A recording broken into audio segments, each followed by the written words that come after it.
Hello, so I wanted to share a time-lapse video of a recent drawing that I've done of Callie here, as well as share a few tips and tricks of things that I've learned along the way from drawing dog portraits.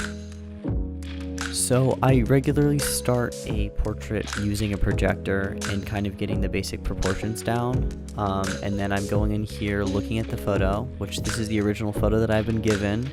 And then I went and edited the photo so I have some better details within the dog's face, as well as a photo that I've taken so I can get better idea of color. And essentially I look at that and I sketch in the final details. So when I'm starting a portrait, I usually find myself starting with the dog's face, just because I think it's usually the most interesting part of a portrait. And when I'm looking at the photo, I'm kind of blocking each section out by color.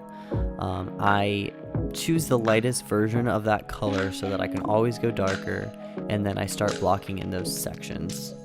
There are ways to make the color lighter, so these are alcohol-based markers, so if you do make a mistake and go too dark, you can always get a lighter color and start blending, and it will actually chemically make that color lighter, so it's not the end of the world, but it's better to get it as close as you can.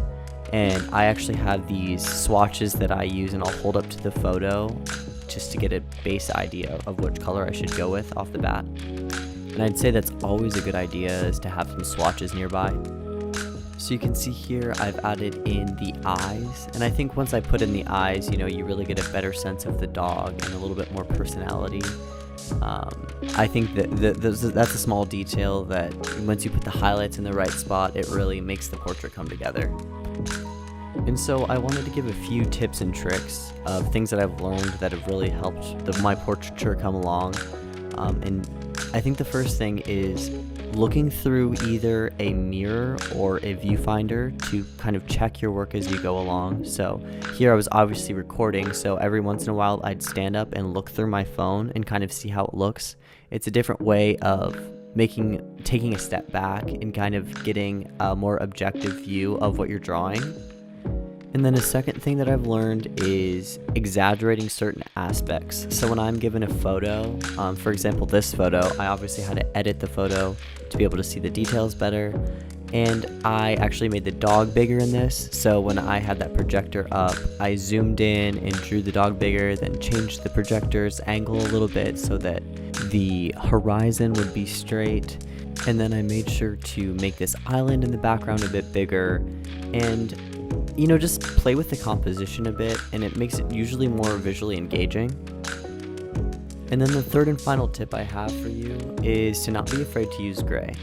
So I will go in with any type of color, and then if I need a shadow and I don't have that right blue or that right yellow, I'll either go in with a cool gray or a warm gray depending, and draw over that, and it really adds so much depth and dimension to it, and your image isn't going to look gray. It's going to look like that color that you originally put down, and just add that dimension.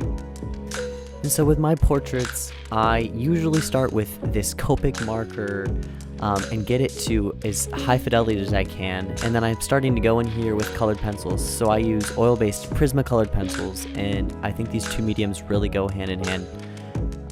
I'm able to get a lot more details in, and it gives it that extra oomph. So with this sky, I was kind of struggling with that the whole time, and with markers you have a bit more watercolor look, and then with those colored pencils you have a lot more control over them, so I ended up being pretty happy with the sky in the end. So here's the final portrait. I hope you enjoyed the video, and I hope that you give pet portraiture a try yourself.